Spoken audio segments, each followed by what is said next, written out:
Nothing seems more exciting than elections, and this, of course, is the second phase as India goes ahead and votes. It's been on since 7 in the morning, 25% turnout till 11 in the morning. That doesn't really tell us much about anything. We would need to see the latest figures that would come in possibly any time around 2 o'clock, and we'll have to do a comparison to see which way is India voting.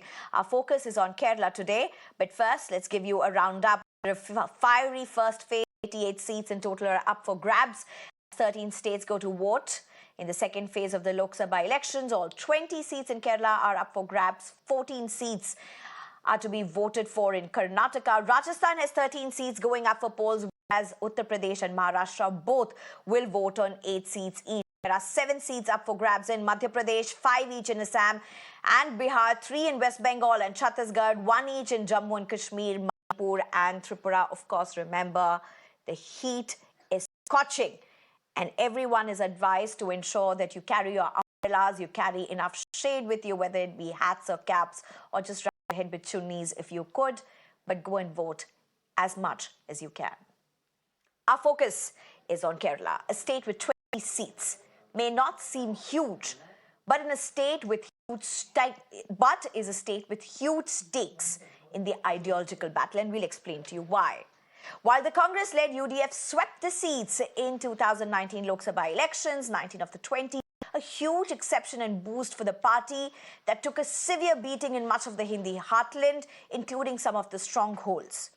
In 2019, when you look at the larger picture, the battle is fierce for the left, with Kerala being a strong bastion and the principal ruling party being the CPIM-led left, very hardly abysmal presence anywhere else for that matter. But the two, remember, are allies in the national political landscape as part of the India bloc, and this makes for very riveting politics, particularly for anyone who may be looking at Kerala from a non-Kerala prism or a non-Kerala perspective.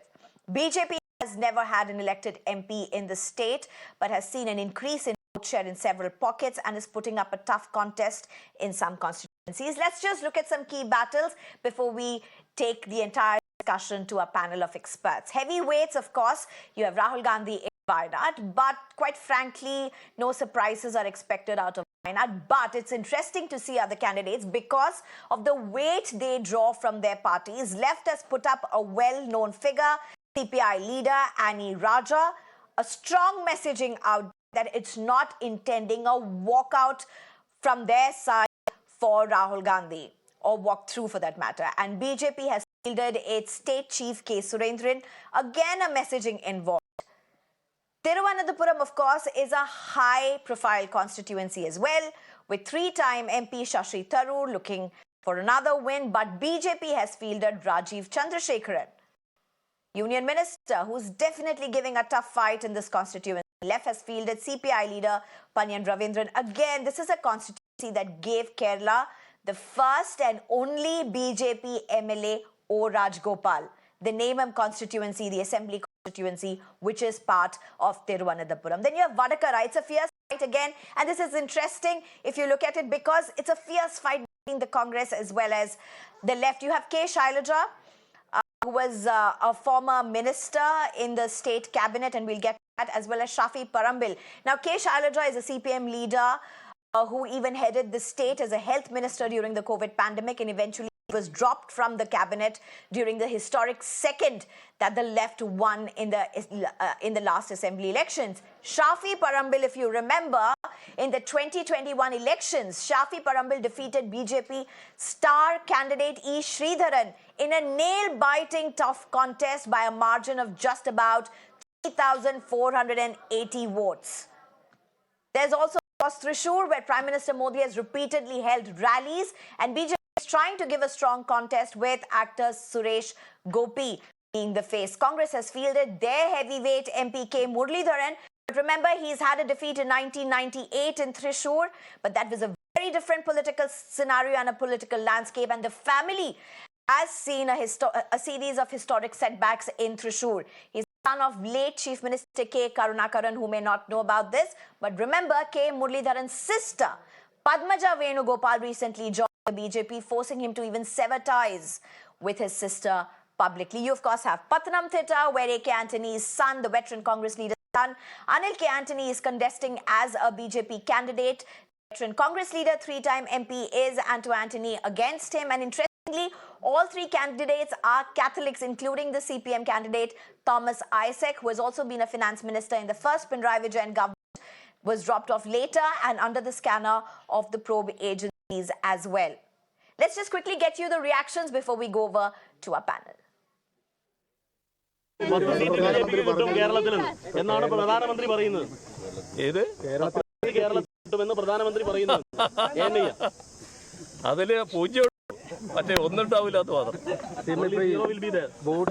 ശേഷം പ്രതിപക്ഷ നേതാവ് പറഞ്ഞത് CPM BJP അന്തർധാര ഉണ്ട് എന്നാണ് ചില മണ്ഡലങ്ങളിലെങ്കിലും.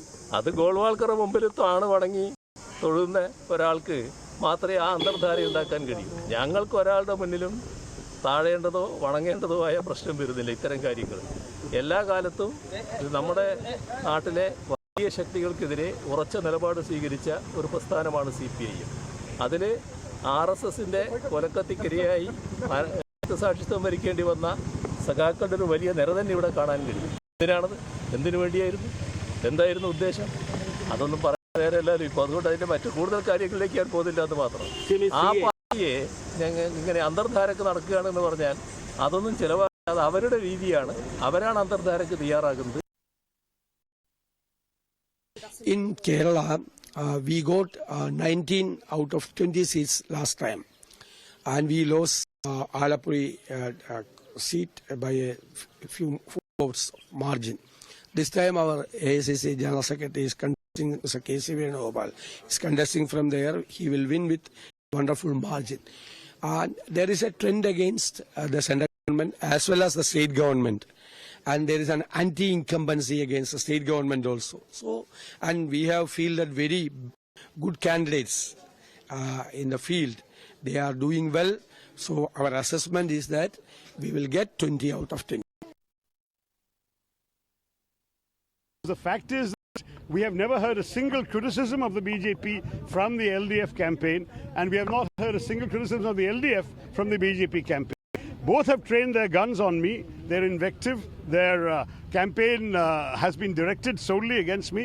We are here to restore democracy, restore a faith in diversity, restore India's pluralism, and restore for the first time the country that most of us grew up in and took for granted until these 10 years have veered it in a very different direction. A country free of the kind of bitterness, hatred, and unpleasant invective that has dominated our political discourse for the last few years. The left claims they're also critical of the BJP, but they've never said a word against the BJP. That's the only question I was asking. Why not?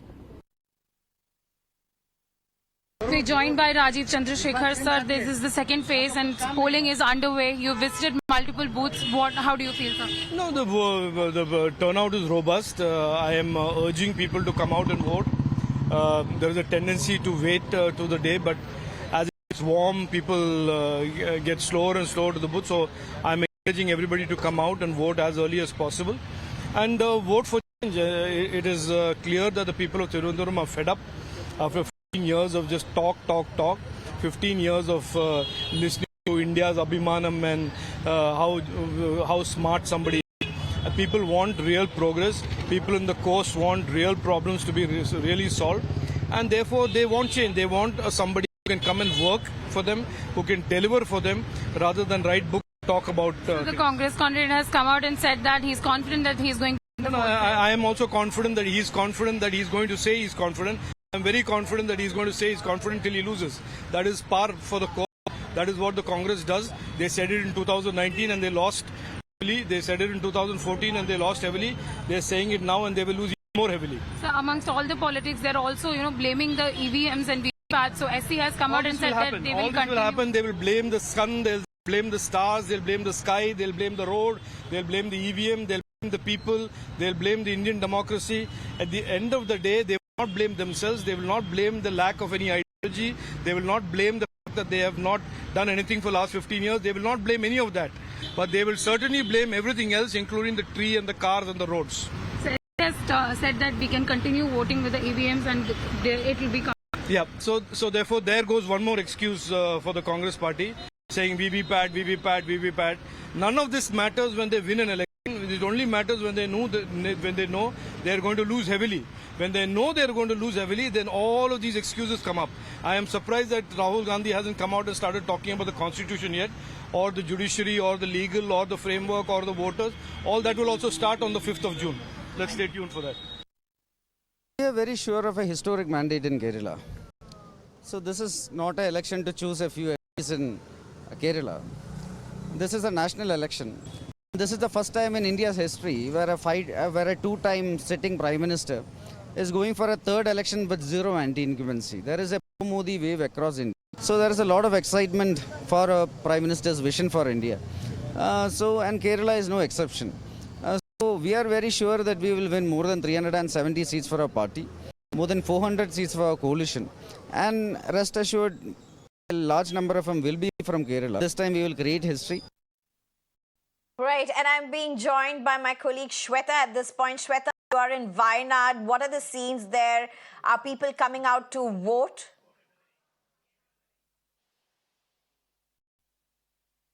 Well, just to correct you, I am here at Kannur and talking about the turnout of voter in Kannur. It's almost 40%, and here what I can tell you is while we understand the northern constituency of Kerala, Kannur has always been in the left-leaning side, and here we see that they have immense support for LDF, but nevertheless we understand that there's UDF also in a strong battle, and NDA is also coming ahead with their strong and C. Raghunath. At the same time, what we understand that the polling percentage is really high here. It's almost 1, and we see that it's across 40% of people those who have come out. Just to tell you, it's 38 degrees Celsius here, scorching heat, but this is not stopping people to come out there from large numbers and to go to the polling booth and vote for their party, vote for their leader. Now, talking about this particular constituency in Kannur, they have limited pressing points. They have very limited key issues why they are voting for.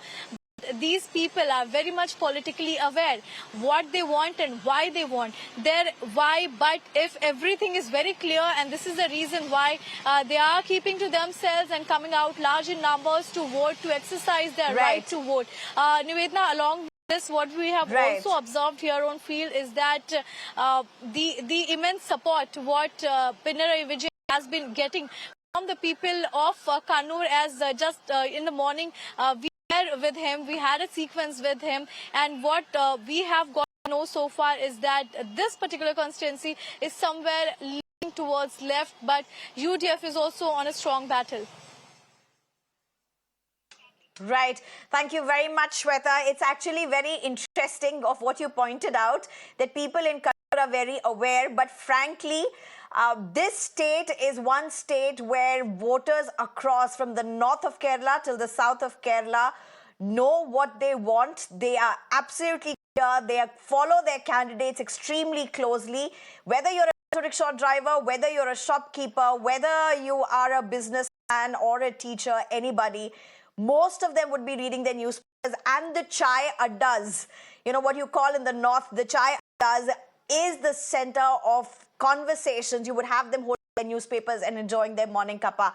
But let me introduce my panelists at this point. Advocate P. Krishnadas, who's a spokesperson for BJP, Avni Bansal, who's a spokesperson for Congress, Dr. Jairaj, who's a political analyst, MG Radhakrishnan, who's a senior journalist, as well as Jimon Jacob, who's a senior journalist. Thank you very much, all of you, for joining us. Well, let me just start first with the journalist with us, MG Radhakrishnan. If you could just stick on. You know, it's very interesting to see the political landscape, the political contest that's happening in Kerala, particularly from a non-Kerala prism, where they say, how can the left and the Congress be in reality fierce competitors when they are absolute friends outside? Well, Sneha, as a person who knows Kerala, you know very well that, this is nothing new about Kerala. Kerala has been a bipolar politics where the Congress-led UDF and the CPM-led LDF have been, sort of hegemonizing the state for the longest time. So there is nothing new. No matter that they are allies or constituents in a particular alliance or not. But the contest that we have witnessed this time also has been absolutely sort of fierce contest between the BJP, between the UDF and the LDF. So this is a story that is well known in Kerala and is continuing. And unlike in the past election, Kerala holds an exceptional significance today for the national political scene, because all the three national parties, for the BJP, the Congress, and the CPIM, this election in Kerala, especially in Kerala, has been absolutely significant and important. If you give me if you want me to say about that more now or another round, that is left to you. We'll come back to you, sir. Yeah, we'll come back to that.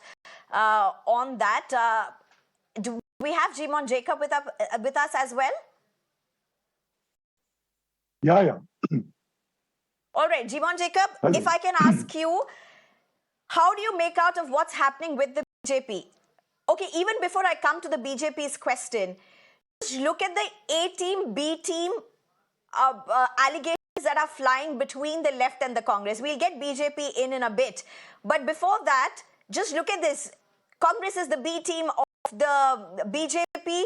The left is the B team of the Congress. That's the primary allegations that trade during the campaigns. Is that because a huge challenge before these two parties really is to counter what the national picture is? Is that a major reason? Is this something that that echoes with the people in Kerala?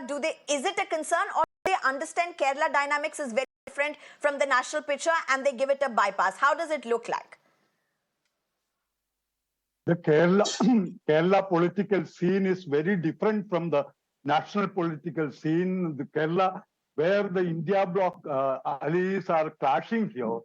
And another major factor is, this is the first time BJP is going to have more than 22% of vote, because in the 2019 election, BJP could manage only less than 15%. And this time, they are trying to get another 7% or more votes from Kerala. So that change, that swing will affect the poll scenario. And regarding the allegations and counter allegations, because when Rahul Gandhi came to contest in Wayanad, and when he returned to the poll scene, CPI had fielded Ani Raja before announced their candidature, and their clash has weakened the India bloc claims that this party will survive, or this bloc will be together. And another factor is, both LDF and UDF, they are having almost 30 to 35% of votes. And it depends on minorities who will win in Kerala. And the undercurrents are very strong. Now there is an attempt from BJP to woo Catholics or Christians to their favor. And Muslims are also showing some inclination. Some of them are, the Muslim communities claim that they are united, but they are divided. So these changes will affect the poll results. I'll get back to you, sir. Let me just get the introductory remarks, also some very interesting insights that you have brought as well. Let me get the other introductory remarks as well. Avni Bansal, what do you make out? You've heard the two journalists speak here as well. UDF and LDF are, of course, in a very close contest. BJP's vote share likely to increase, but in terms of seats, we'll have to wait and watch whether they'll be able to open their accounts. Some tough contests as well in Kerala. But is this really a battle for a face saver? Because if you look at 2019, Congress, this was the only place that gave Congress the mandate it did win. And if you do not get something like this again in 2024, that in itself may not go down well? Sneha, I would like to say that Kerala is a tight slap on BJP's face. On the one hand, are constantly claiming that they will be 400 par, whereas here you have a state which you said on your TV debate that it's actually one of the most educated and politically aware states, where from an auto rickshaw to a chai wala to any pedestrian on the street will know who their voters are and what the politics is. So in a state like Kerala, if we're all predicting, and you yourself also said, and that's also my prediction, that BJP is getting absolutely 0 seats in Kerala. So that is a very important question mark for BJP's claims of 400 par and of being the one dominant party. The other thing that you raised a question to a senior journalist, and this is something that the media has been constantly building I up. did not say it will get 0 seats. I have said it's a tight contest. Actually, in some constituencies, Avni. I'm saying they're getting 0 seats. Yeah, I'm saying they're getting 0 seats. But let me also answer the other question, Sneha, where you said, how is it that LDF and UDF, the left and Congress are fighting at the state level, whereas at the center, allies. And, other senior journalists made this remark that anybody who knows Kerala politics knows that this is not something new. But it's also important to understand that our constitution itself is quasi-federal, wherein, for certain things you can look towards the center, whereas for other things you look towards the state. So there is a certain complexity built in that structure, which is not complex for the sake of complexity. It is nuanced. Kerala people is because they're politically aware. Now, the thing to remember also is that in 2014, UDF's share was about 41.8, if I'm not wrong. And in 2019, it was about 47.24. This time, I think UDF is going to have a higher vote share. So as far as I'm concerned, BJP is a non-player. They're betting high on Rajiv Chandrasekhar. Mr. Modi goes on to give an interview to Asia Net, which is his news channel. So unless Rajiv Chandrasekhar's money does some magic which is beyond rational framework and rational understanding, I don't think there is absolutely any question of BJP winning any seats in Kerala. Right. Okay. Avni, after you, let me just go across to Advocate P. Krishnadas. Mr. Krishnadas, you heard the Chief Minister speak, and he has said an absolute 0 for the BJP. Now, when you look at the ground politics, there are some tough contests that the BJP has put in.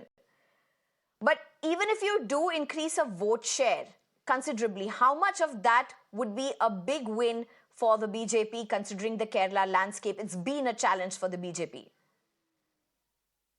In every general election, what will happen in Kerala is all these UDF people and the LDF people, they will join together against BJP, and they will make crossroads on the day of election. That is the normal situation in Kerala to defeat BJP. Their political strategy is like that. They will cross vote against BJP. This time we will overcome that cross-voting system of LDF and UDF. Even though they are two parties of the India Alliance, they will join together again, their hands against BJP to defeat BJP in Kerala and make BJP not to win. That is their political strategy in Kerala. This time that will not work, because the Modi effect and the central project and the central government developmental activities in Kerala were realized by the general layman public, where you have already mentioned that the politicized people of Kerala, in all sects of Kerala people, they have already realized that the leading central government by the Modi government. No, so is the practically only speaking, which factor. are the seats that you're looking at winning? Which are the seats? If at all you're going to open your account this time, Kerala has not given you any elected MP. BJP has not got any elected MP. They managed only one MLA. That was from Nemam constituency in Thiruvananthapuram. So practically speaking, if you're going to open your account this time, which are the constituencies that you seem confident according to the feedback that you're getting? Madam, this was the statement earlier in Bengal and Tripura also, that BJP will not win in any election. That situation is changed in Bengal and Tripura. That situation will going to happen in Kerala also. This time we will make considerable number of seats in Kerala, either from Thiruvananthapuram, Mattingal, Pathanamthitta, Alappuzha, Wayanad, and other constituencies also. A tight fight is going on. This time that cross-voting system of CPM or the Congress will not work out in Kerala, because the people realized that that will not work in Kerala for their developmental activities, or for the support from the central government. That will not work in Kerala this time, because all section of the people, including the leaders of the Congress and the leaders of the CPM, they are also supporting in BJP, because the LDF convener, Mr. Jayarajan itself, says that the candidates fielded by BJP is they are praising the candidates fielded by BJP only on the reason that the BJP has some stout in this election, and we will win this election, overcoming all this political drama between the UDF and LDF in Kerala. All right. Okay. Okay. Let me just go across to Dr. Jairaj. Dr. Jairaj, cross-voting will not happen today. Will not happen today. They are not going to see cross-voting happening today. Do you address, is it accepted that cross-voting does happen in places? Whether cross-voting happens or not, one thing is very sure: the political mind of Kerala people does not want divisive politics. They want to throw away divisive politics of the BJP. They don't want divisive politics between Hindu, Muslim or Christian. We are all united. We are all in a secular platform. We will not allow anybody to tear our secular fabric. That is for sure. And that is why BJP will have to sit and watch what is happening in Kerala, and they are not going to gain any seats from Kerala, and they are going to be their same position. No matter what they talk about vote share and all, they will merely remain at a big zero. And the people in Kerala are highly politicized. They think before they act. So they just before putting the electoral mark on their finger, they will decide to say that we are a secular front and we don't want anybody to divide between people in the name of caste, religion or creed in our state. That is why in Kerala there is elections happening in one phase. There is no 2 or 3 phases in Kerala elections. It is not just because the state is very small, but then too in 20 seats are there, highly populated states are there, because even the central government trusts the arrangements by the Kerala government to do a free and fair contest to the Lok Sabha poll. Okay, that really is a point that I can't back at this point. That's a very different point. I can't get into it. But before I go across to all of you again for one more round, let me just give a quick breaking update that we are getting in terms of the polling numbers. Polling seems to have picked up according to the latest numbers that we are getting. Voter turnout in Kerala has crossed 40%. That's the information that we are getting. That's the latest we have. I think this would be according to the 1 o'clock numbers that would have come in, that the voter turnout has crossed 40% in Kerala. Remember, it's scorching heat in most parts of Kerala, 38 to 40 degrees in several parts as well. Some respite at least that it's crossed 40%. Let's get back to our panelists at this point. MG Radhakrishnan, what do you make out of this 40% voting cross? It's around 1 o'clock, the numbers that would have got, so it would be for maybe till 11:30, 12 o'clock that would have been seen. But that apart, when you look at Kerala, it's not the local issues alone that really dominate the political rhetoric. A lot is being said, whether it be about the electoral bonds, whether it be about the inheritance tax discourse that was had recently. All the political rhetoric that's been happening in the national scape has found very significant mention in the political campaignings of candidates. How much of that really echoes with the voters? Are the local issues really dominant, or is it the national discourse being a parliamentary election, particularly in Kerala? Well, Sneha, first, the polling seems to be quite impressive because, as you said, it is so hot, it is so humid, and it has already crossed 40% by 1 o'clock. Looks quite impressive. Kerala is, even by Kerala standards, Kerala, as you know, is a state which always registers the high levels of polling. And in fact, in 1951, the first general election, it is Kottayam which registered the highest voting polling in the country, which was about 80%.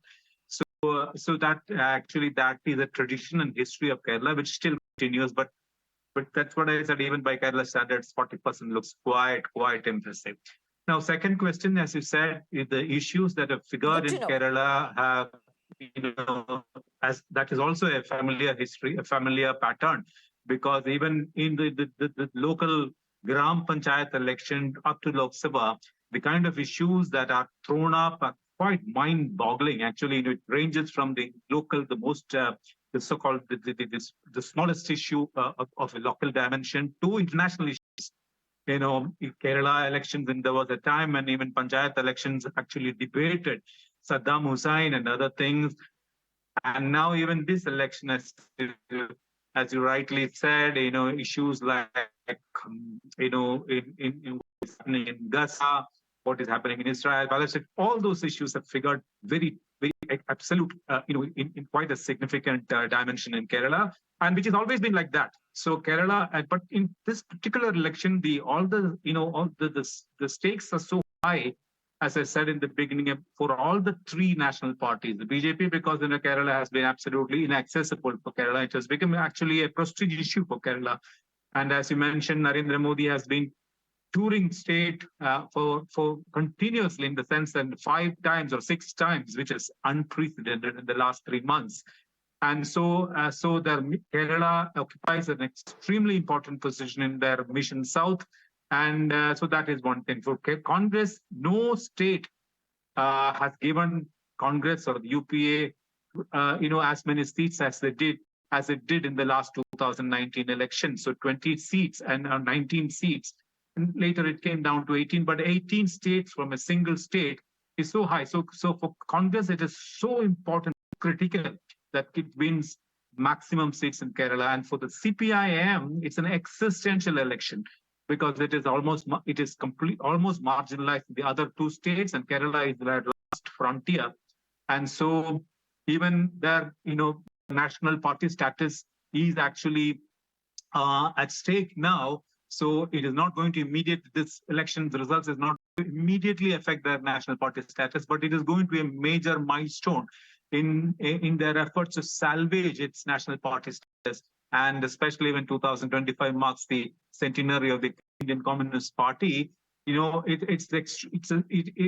fact that it is struggling to salvage that particular status is itself speaks volumes. So for all the 3 national, that is why I said Kerala's general election, the Lok Sabha election, has never attracted so much national attention as it does now in the past. Absolutely. Jimon Jacob, what would be the critical factor? You were talking about the role of minorities, the close contact between the left and the BJP, the left and the Congress, UDF in this particular case, the BJP making inroads. But all of this is also part of what seems to be a debate unfold. Look at the vote shares very closely. What are the significant takeaways that you really see can cause swings or can cause, big losses or big wins in this election, if at all you're expecting any such? At national level, there are 4 things focusing on Kerala. One is, first is whether the BJP opens account here or not. Second thing is the minorities. Minorities who will corner the minority vote back. Third thing is whether Rahul Gandhi's winning margin will be reduced or not. Fourth, whether the anti-incumbency factor against the state government play a crucial role. So these 4 things matters out a lot for Kerala political parties. If BJP could not open account in Kerala, that will be the end of the BJP's claim of Hindu consolidation or marching towards Kerala, or it will affect their what M.G. Radhakrishnan earlier told, that their South vision. They might abandon Kerala and leave to work out in other places. And second thing is for Congress. Okay. Kerala is very crucial because their total MPs, at least 32% are from Kerala. And they lose their seats and left wins more seats from Kerala, that will be a shocker for them. that will affect their prospects in the 2026 assembly election. Then another possibility is about the Muslim vote bank. There is a undercurrent which is dividing the traditional vote base of Indian Union Muslim League in many constituencies. As Samasta, the cleric body, is against their fight. I mean, giving stars against Indian Union Muslim League. And Christians also divided. Like a Protestant, the Pentecostal church, Believers Church is supporting BJP. Catholics, Syro Malabar Church, which is in the Kerala story, is welcoming BJP. And Latin Church is stubbornly resisting BJP. And these all matters in Kerala because the minorities, BJP's game plan was to divide minorities, especially Christians, and get their support, win at least 2 seats. That is why they have focused in Thiruvananthapuram and Thrissur with a game plan of winning at least 1 seat. So these factors, it's going to affect the national political scenario. Right.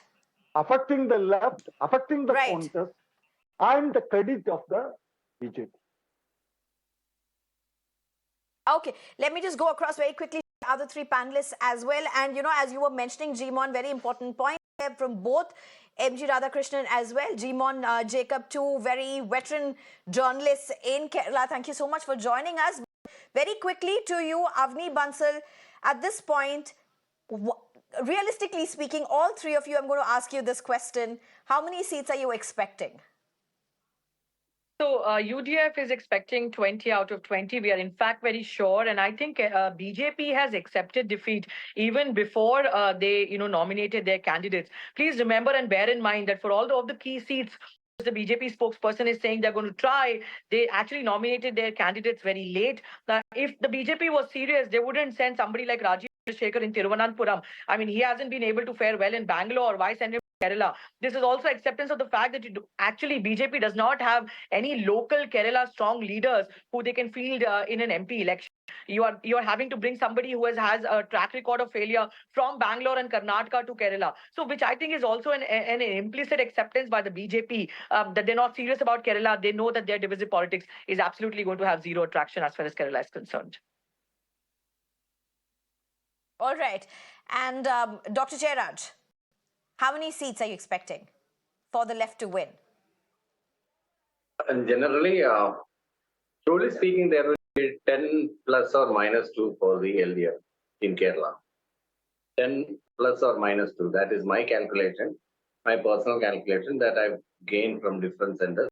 I've traveled across Kerala and connected with many of my friends and my colleagues and from other agencies and observing all these factors. As a political observer, I can say that it is 10 plus or minus 2. All right. And the last word, Advocate P. Krishnadas, how many seats are you expecting?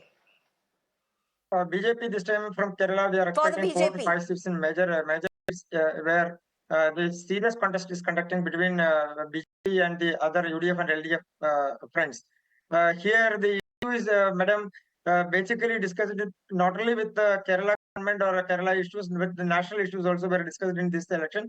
And Mr. Modi, Prime Minister, came to Kerala for a huge campaigning for... Sir, I'll have to interrupt you. We are totally out of time. But thank you very much, all 5 of you. You've brought much to the table. Advocate P. Krishnadas, Avni Bansal, Dr. Jairaj, MG Radhakrishnan, John Jacob. Absolute pleasure to have you. Thank you very much.